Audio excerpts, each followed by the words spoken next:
All right, welcome back, everyone. This is Ebony again, a.k.a. Fit Mom Diva of Simplicity Health Style, and today we have Miss Odalis with us. How are you, Odalis? I'm good. How are you today?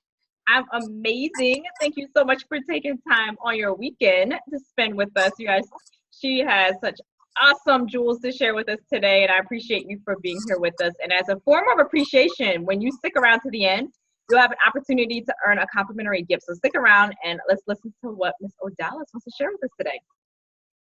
Awesome. So, Odalis, can you start us off so that we get to know a little bit more about you, just more insight into you, and share a motivational quote that really inspires you, something that encourages you and gets you going?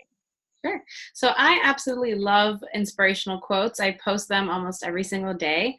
I think one that I saw recently that really resonated with me is by Rupi Kaur. She's a poet, and she has a collection of poetry called Milk and Honey.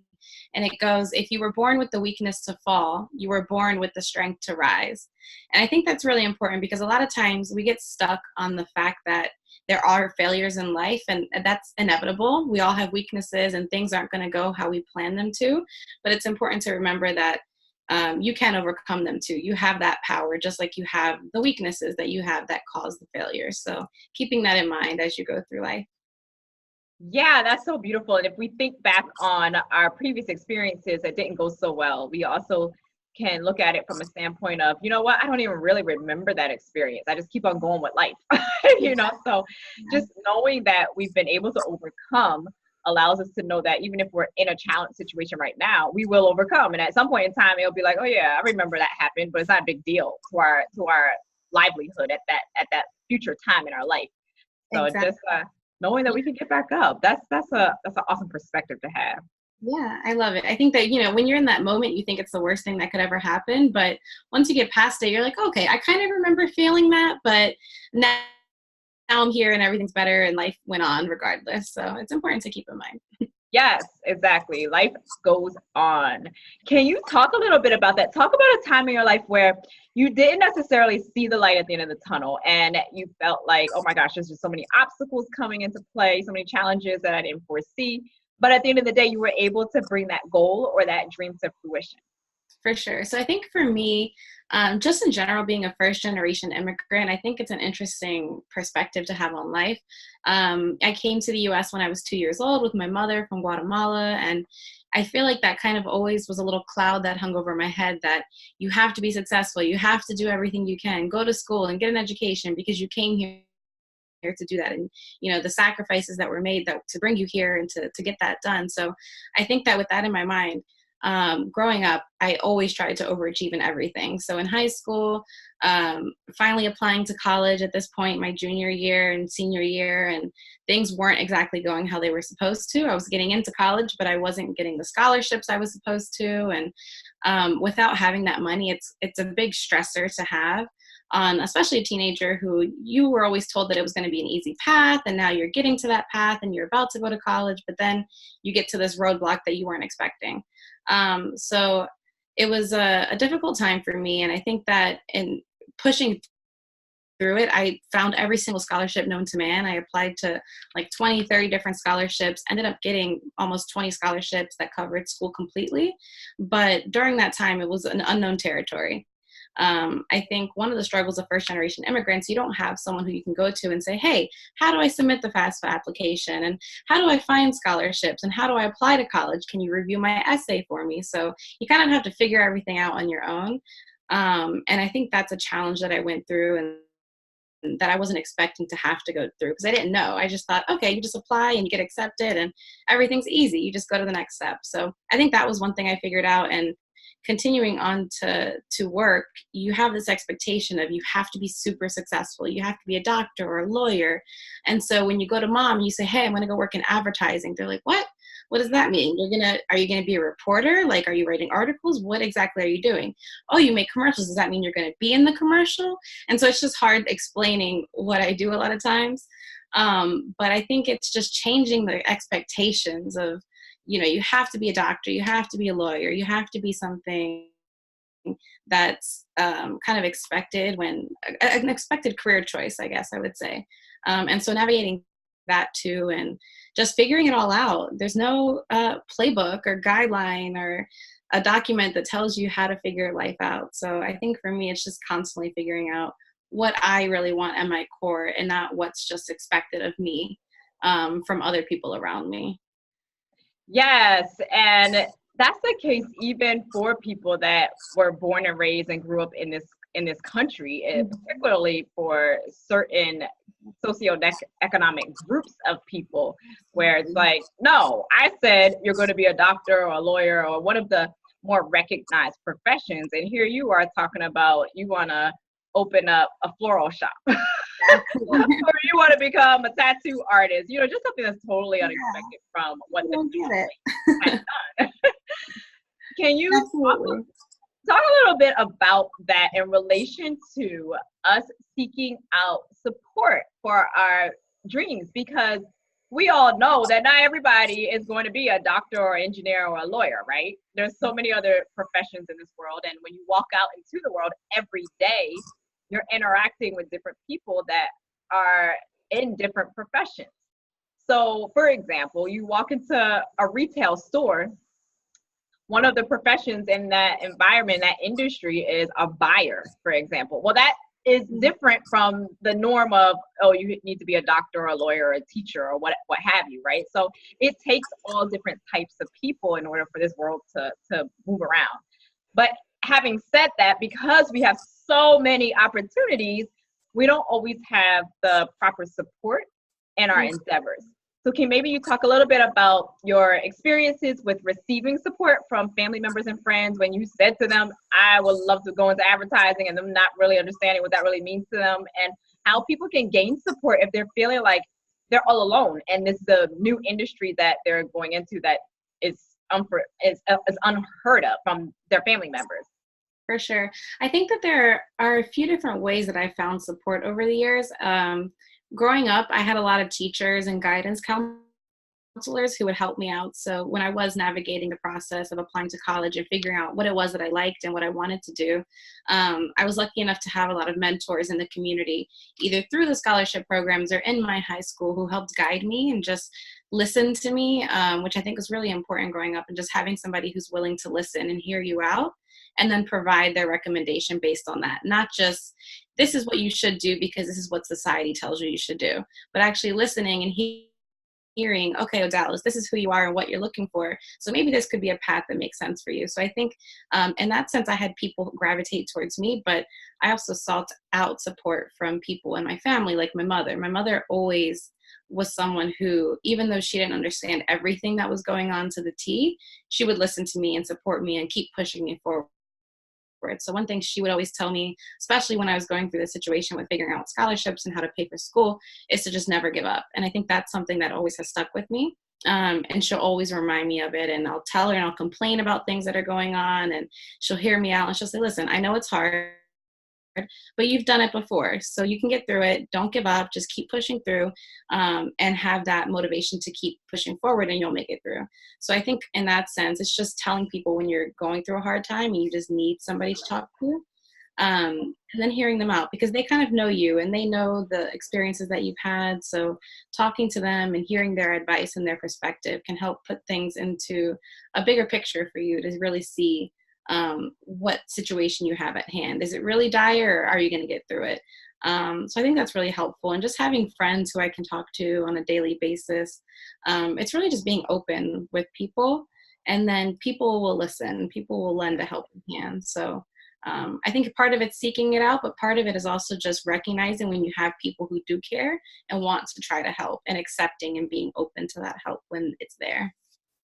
Yeah, you know, when I travel to other countries also, I noticed that the level of support that you receive sometimes from family members and friends is quite different from the level of support that we receive here. And even sometimes when we are offering support to people, we're not offering it from a genuine, wholehearted standpoint. We're, you know, very busy with our own lives. So it's like, okay, I'll listen to you for 5 minutes, but just make it real quick because I got to go do this, and this. You know, so it's kind of like living more fragmented lifestyle sometimes in a busier paced society. So can you real quickly, since you do have insight on a different culture, Guatemalan culture. Can you talk a little bit about the level of support that you typically would see in your home country when it comes to self-development and you going about your dreams, or just in general, you're just having a bad day, compared to what you see in living in the United States? Yeah, for sure. I think that there are a few things. I think one, family is very, very important in my culture, and especially in my family specifically. So it's expected that you can just hit up your sister, your brother, your cousin, whoever it is at any given time, and they'll drop everything to help you. There's no question about it. There's nothing more important than helping the people who are in your life and who matter to you. So I think that is something that I've always valued and something that we exhibit in my family. Even if I don't talk to my uncles or my aunts often, I know I can always call them and they would be there in a heartbeat. When my tire blows out, my uncle's the first person I call and he's there to help me out. So I think that in that sense, I definitely have a big support system, and that's how the culture is for the most part. But when it comes to chasing dreams, I think that's where it's a little bit more like, you should be realistic and just get money, Yeah. Find the best way to get money. Don't go living your dream and trying to do something that's not going to make you money. Because at the end of the day, especially in the neighborhood that I'm from in Guatemala, it's very poverty stricken. So there aren't really thoughts of what are my hopes and dreams. It's really how can I feed my family and be able to survive. So I think that's where it's a little bit different. Yeah. So it's a lot of like proving that I can make money and I can do this, but also money isn't everything, to the point where, yes, we need to survive, but as long as you're surviving and you have enough to survive, then why not chase your dreams and do what really inspires you and what you're passionate about? So I think there's a level of convincing that needs to happen when it comes to chasing your dreams and what you're passionate about, because that's not really logical in our culture. So it depends. It's twofold. They're supportive, but at the same time, they're like, I don't know about that. That sounds like it's a little lofty. So it's navigating those two waters. Yeah, it's such an amazing conversation sometimes, because I've noticed that when I speak to people in other cultures and we're talking about, living the lifestyle of happiness and fulfillment and following our dreams and goals, and they're like, it's like they can't relate when, for one, depending on where you live, there may not be a lot of opportunity in the Absolutely. way that you want it in order to live out your Yeah. dream. Like we have so much opportunity in the US. And number Absolutely. two, it's like, well, me chasing my dream or me feeding my family, that we barely have enough as is. We barely have enough, food in the house as is. I need to worry about, like you said, making money, not chasing a dream to make me happy. Because chasing my dream to make me happy, I could be dead in the next 30 days. So it's such a language of privilege sometimes when we can say chase our dreams and actually follow the path that makes us more fulfilled and happy in life. Yeah, exactly. I mean, in Guatemala, the biggest professions, aside from like a lot of field work and stuff like that, coffee beans and things along that nature, a lot of people turn to either teaching or being a mechanic or maybe a lawyer. I feel like a lawyer is the one level that's kind of the top tier, but mostly teachers and mechanics. And if not, maybe you open a shop, like a clothing shop or a local corner store or something like that. But there really isn't much beyond that. Of course, you do have your doctors and your nurses and everything too, and higher professions, but that's really like the minority of people who turn to those high tier professions. A lot of it's just day to day. You either go to school to be a teacher, you go to school to be a mechanic. There isn't too much of an in between. So, and it's changing too. It's evolving. One of my uncles who still lives there says he wants to be a chef now. So it's changing. People are changing their perspective, but it's taken this long for it to change a bit. That's amazing. And seeing the growth and the change is awesome, because as things change, people become more open-minded.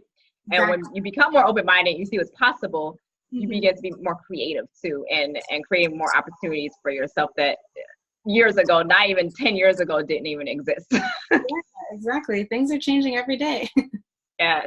Can you talk a little bit about how to integrate self-care into our lives? Because the other thing that I've noticed, particularly when I travel to other countries, is there's not as much pressure on getting to a job at a certain time, and if you don't get there right on the dot, then you're in trouble, or you have to stay until this time. And it's a lot of stress sometimes. Going to work, you're sitting in traffic, and you just feel like you're always on the clock, and like your time is restricted by all these different activities that we have to do in the US. So can you talk a little bit about how we can give ourselves more self-care and maybe some of the challenges that come with that? Because one of the things I've noticed living in at least our culture is that when we're always on the go, go, go, go, go, and we never take time to feed ourselves, feed our spirits, we're feeling like we're overwhelmed, and it doesn't give us a whole lot of extra time to really devote to our dreams or our goals and aspirations. Maybe talk about some self-care strategies that you've used and some challenges that you faced in that arena, and maybe how it can benefit us by giving us more energy and vitality to actually carry out the dreams and goals that we have set for ourselves. Absolutely. So I think that this is definitely the area that I struggle with the most. I live in New York, and so that in itself is a very go, go, go type of city. And then working in advertising, there's a lot of pressure to meet deadlines. You're kind of expected to work crazy hours for the most part. I've had jobs where I've worked, 80 hours a week to 90 hours a week. Now I'm in a little bit of a more stable career right now, but it's hard to incorporate. It's hard to prioritize yourself sometimes when you feel the pressure that you need to meet certain expectations in work. So for me, a few things that I do, I like to try to take out at least an hour a day to work out, maybe 3 to 5 times a week. It's hard. Some weeks I make it, some weeks I don't. And I think it's also just keeping in mind, if you don't make it to that, it's okay. Right. Because then you start putting pressure on yourself. Oh man, I didn't make it to my 3 days this week. I can't believe it. I'm disappointed in myself. So you have to also remember that you need to make time for it. But if you can't a certain week, that's okay too. I love finding ways to make it more exciting. So I love going to yoga. I love doing boxing. I played sports growing up all 12 years throughout school. And so I kind of missed that team spirit and the act of actually just forcing yourself to play a game every single day. And so I like the idea of classes and going to work out. I think for me, it always makes me feel better, especially starting off the day in the morning by working out for a little bit before you go into work and have to deal with a whole bunch of issues all day long. And it's always easy to deprioritize it after work, in my opinion. At least for myself, if I have a long day and it's 6 p.m. and I have a choice to go home or go to the gym, chances are I'm going to go home and just take care of me. So I try to go in the morning, get it out the way, go about my day, and then I've already achieved 2 things, and then I can still go home and have time to myself. I think that's one way. And then I love to occasionally just take some me days and go get a facial, get a massage, get a pedicure, anything to just take care of myself and kind of treat myself. So I think that's important. And for me, where I am today, I am in the place where I'm trying to figure out what I want to do. I'm still not sure. I know it's not what I'm doing now, but I'd rather just focus on, getting a good paycheck for now and spending my free time traveling, which is something I love to do. So for me, that's a big way to practice self-care, is traveling and getting out, experiencing other cultures, going to lay out on the beach and just enjoying time. So I think a lot of self-reflection is important. Staying healthy, feeling healthy, whether that's emotionally, mentally, physically. And just doing what makes you happy. I think all of that combined is really important for self-care. But it does take time, so it's hard to make time for it. I'm still figuring out how to incorporate it into my routine and keep making it a priority. I think that's the hardest part. Yeah, it's the biggest challenge, is just making time for it. It's easy to deprioritize it when there are other things that come up. Yes, and you said something that is so key, and that's that you're not completely sure of what your next step is, but you're utilizing your time the best way you know how right now. And that's by doing things that you still enjoy, like traveling. Because I think that, we don't always put ourselves in situations that are the best fit for us. And that's okay. Sometimes you might take on a job because you really just need money and you need to pay your bills, or you can be on the street. So it's not about following your dreams at that point in life. It's about having a roof over your head. But if you can locate the things in your life that really feel like when I'm doing it, I feel good about life. The more that you can introduce those things into your life and keep them going on a consistent basis, the more full your days feel. So yeah, not every day is going to be peaches and cream, Exactly. but when is it always peaches and cream anyway? Never. You know, Always going to be something. it's always going to be something that comes up. I mean, it's never ever going to be peaches and cream. So just taking the day for what it is, expressing gratitude for what you actually have in your day, and then just being very conscious of the things that you can include in your day that are going to make you feel good. Even if it's just something as simple as coloring in a coloring book. Yes. You know, if that feels good to you, or painting a picture, or gardening, or jump roping, whatever it is, doing that just will introduce more fullness into your day. And I think that's why self-reflection is so important, because the first step is really realizing what are the things that are going to make me happy on a daily basis. And you know, I've been a perfectionist my entire life. So I think I had this vision of how life was going to be. And, you know, watching movies and reading books, I thought everything was just going to be smooth sailing. Everything's going to be easy. I'll figure out what I want to do, and then I'll just live my happy, normal life. And then life happened, and it just doesn't go that way. So I think finding those little moments every single day that are going to keep you going and keep you happy. And remembering what's important in life too, because sometimes we get so caught up by the little things that happen on a daily basis that are derailed or derail what we had in mind as our plan. And it's important to think of the bigger picture and what it really means for you. So I think that's also part of self-care on a mental standpoint, is just remembering that the small things that happen every day aren't the end of the world, and it's going to be okay. And treating yourself to something nice that'll make you feel better on those days is important. Yes. Thank you so much for sharing all of that. What about ladies that are listening and they're like, you know what? You and Ebonie are saying some awesome stuff. I've heard some of this before, and you know, it's really good advice. But right now, I just feel like I don't even know where I'm going in life. I don't know if I'm coming or going. I don't know what the next step is. Can you just give some words of encouragement for ladies that are feeling that way? And what is a good next step for these ladies? Yeah, for sure. I mean, I would say first, it's okay. When, you know, I think that we all focus on a lot of the good things that happen in life, but there are things that we're all experiencing that are more challenging, you know, and I think that it's important to know that you're not alone in experiencing these things. And I think next steps, really just taking time to talk to yourself, you know, whether it's journaling, actually talking out loud. It might sound crazy, but it's actually very helpful hearing yourself speak, and just walking through where you are in your mental space and in your life today. I think that's the most important first step, is just talking to yourself and figuring out what you want.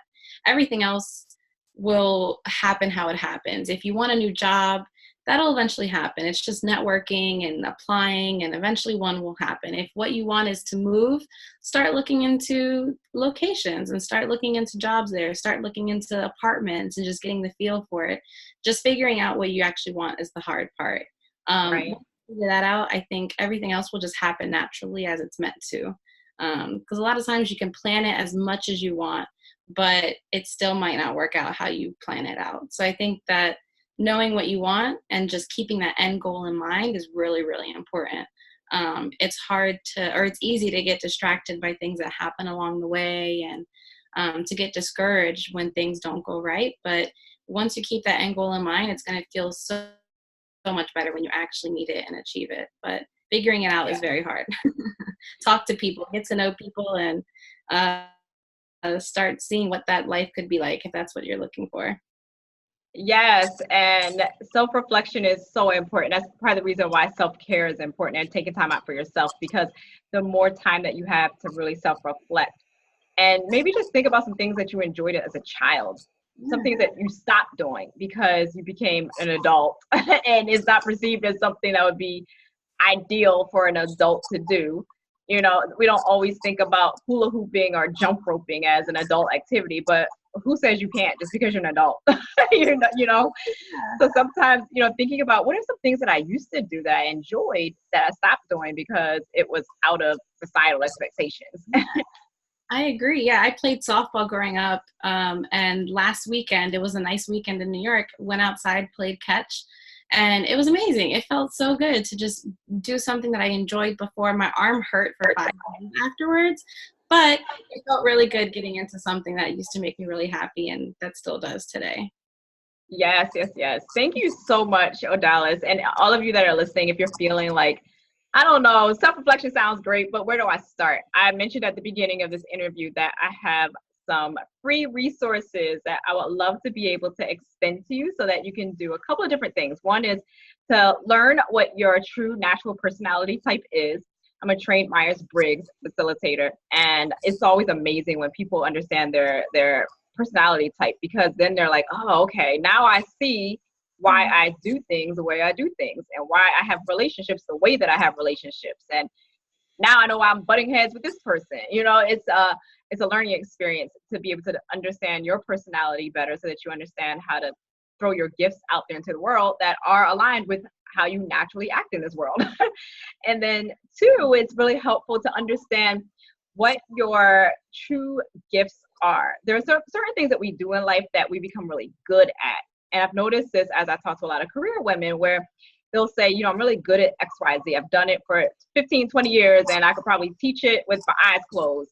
But they're feeling like they're not fulfilled in that area. So I'll be able to also give you resources on how to identify what your true gifts are and how to merge that with your previous experiences so that you can create something that's more meaningful, fulfilling for yourself. A lot of times we get into the rut of, well, you know, it's paying the bills and I can go on my vacations and all of that, but am I really happy in what I'm doing? And it's not always the case where people are happy in what they're doing. So I love, love, love when people's faces light up when they discover what it is that they really love, even if it's an opportunity they have to create for themselves. It's just so refreshing. People's days, their days go by much quicker because they feel like they have more energy throughout their day. Well, Yes. Dallas, do you have any last words of encouragement? And all of you that are listening, all of that info that I just described, the link is in the description box. Take a look at it. If you're on Facebook, you can join my Nutrition for Busy Women group to get those free resources, or you just send me an email and I'll connect with you a different way to get those out to you. Well, Dallas, do you have any last words of encouragement for anyone that's listening, and anything that you would like to promote or share about any next steps, even for yourself? I would say definitely take advantage of all these resources that Ebonie has. They're amazing. And just really, I think talking to people and figuring out what you want is really important. Just starting to learn what there is out there. There are some interesting careers out there.